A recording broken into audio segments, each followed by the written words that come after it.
quan ets petita i surts de l'escola, necessites arribar a casa i trobar tranquil·litat. Que els pares et vinguin a buscar cada dia. Trobar-te el teu pare amb el berenar preparat, que la teva mare t'ajudi a fer els deures, o que tingui temps i ganes de jugar amb tu o de mirar la tele junts. Que et preguntin com t'ha anat el dia, que et portin al parc, que et somriguin i que juguin amb tu, que t'escoltin i et valorin. Però quan vius en una casa on els crits i els insults són diaris, trobar això és molt difícil. Llavors, quan arribes a casa, tens por del que et trobaràs i potser prefereixes tancar-te a l'habitació per evitar qualsevol cosa que et pugui passar. I no tens ganes de fer deures i un dia rere l'altre al final no els saps fer i et creus tonta i encara en fas menys. I quan vas al parc et penses que els altres se'n riuen de tu i sense saber com acabes barallant-te fortament amb qualsevol. Ser filla d'una parella on ella és maltractada i ell és maltractador és molt dur. Com a joves us podem dir que et canvia la vida i la fa més difícil. Vius amb por constant, pots sentir molta angoixa i la tristesa pot ser el teu modus de vida durant molt de temps. Qui t'hauria de protegir et maltracta directa o indirectament i qui també t'hauria de protegir d'ell està tan sotmesa que no ho pot fer.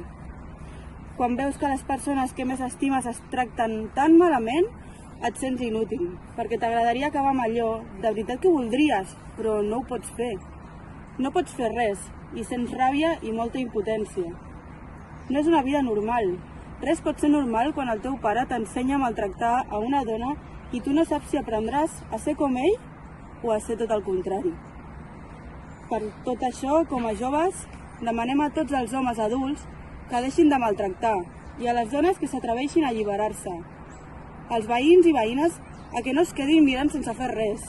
Als professors i educadores que s'interposin i ens protegeixin. I al món sencer que lluiti per la igualtat de gènere i que protegeixi de veritat a la infància i a l'adolescència. I també demanem a Artemis que continuï lluitant també per nosaltres. Passo a llegir els noms de les dones que han estat assassinades aquest any per la violència masclista. 17 de l'1. Laura Plaza de la Flor, 82 anys, Madrid. 2 de l'1. Lloret de Mar, Catalunya.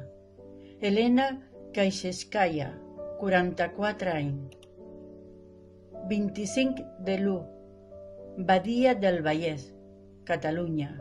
Noms i cognoms desconegut, edat desconeguda. 15 de l'1. Cristina NT, 33 anys, La Corunya. 4 de l'1. Data de l'aparició del cadàver d'Aitzane Pujana, 32 anys, Guipúzcoa.